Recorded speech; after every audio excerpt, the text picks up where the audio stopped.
Hi everyone, welcome back to my channel Bhautiki learner. तो बिना time waste किए चलिए आज का टॉपिक शुरू करते हैं। How are you all? I hope you are better and you feeling better and better now. And study कीजिए, मस्त रहिए और पढ़ाई कीजिए बढ़िया करके, ठीक है। लास्ट यूनिट में हमने क्लास 9, आज हम स्टडी करेंगे क्लास 9 का फिजिक्स का मोशन चैप्टर का पार्ट 6। तो लास्ट हमने डिस्कस किया था फिजिक्स का गति का ग्राफीय निरूपण।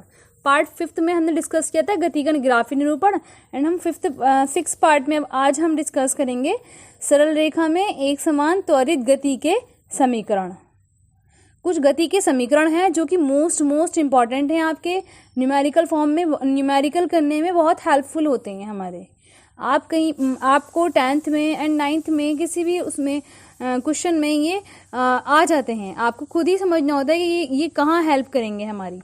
अभी तो आपके सिलेबस में फिलहाल इनका प्रूफ रहा नहीं है, सिर्फ ये समीकरण रहे हैं। सरल रेखा में एक समान त्वरित गति के समीकरण। अगर कोई वस्तु या कोई ऑब्जेक्ट जो है वो स्ट्रेट लाइन में मोशन कर रहा है तो क्या होता है, कुछ उससे संबंध त्वरण और उसकी दूरी, त्वरण ए, एक्सेलरेशन, डिस्टेंस, वेलोसिटी और टाइम, और इन चारों राशियों को रिलेट करने वाली इक्वेशंस को रिलेट करने वाली या संबंधित करने वाली समीकरणों को हम गति की समीकरण या इक्वेशन ऑफ मोशंस के नाम से पुकारते हैं। नॉट टू टफ, बस आपको थोड़ा सा ध्यान रखना है कि ये चार राशियों को रिलेट कर रही हैं। कौन कौन सी? त्वरण, दूरी, वेग, समय, ठीक। तो ये अब हम देखते हैं कि कौन सी 3 समीकरण है गति की। नंबर 1 है v बराबर u प्लस at। तो इसका दूसरा नाम है वेग संबंध के लिए, वेग समय संबंध के लिए समीकरण। तो इसमें इसका जो मेन रिलेशन है वो वेग और समय का संबंध बताता है, रिलेशन बताता है कि ये टाइम में और वेग में। अगर आपको क्वेश्चन में वेग और समय दे रखा हो, आपसे त्वरण पूछा हो, तब आप इस समीकरण का यूज़ कर सकते हैं न्यूमेरिकल में।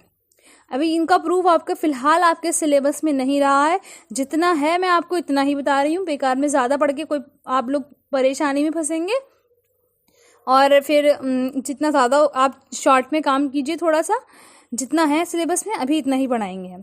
v बराबर है u प्लस at, पहली समीकरण हो गई हमारी ये।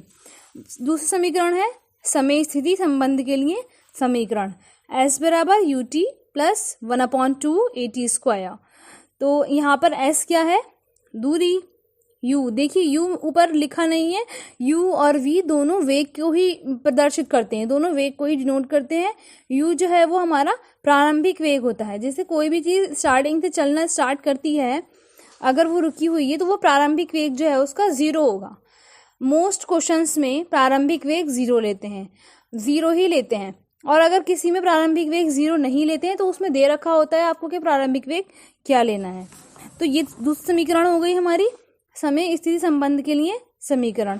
तीसरी समीकरण है गति की हमारी वेग स्थिति संबंध के लिए समीकरण, जो कि है v स्क्वायर, v की घात 2 बराबर u स्क्वायर, u स्क्वायर घात 2 को कहते हैं, v स्क्वायर बराबर u square plus 2as।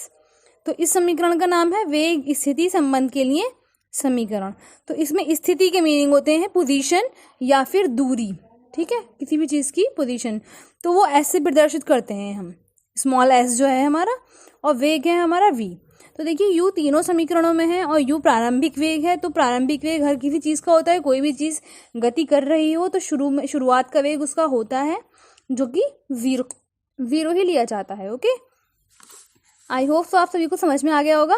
Please थोड़ा सा हमें भी सपोर्ट कीजिए एंड लाइक शेयर सब्सक्राइब करते रहिए और पढ़ते रहिए, मस्त रहिए। Thank you so much.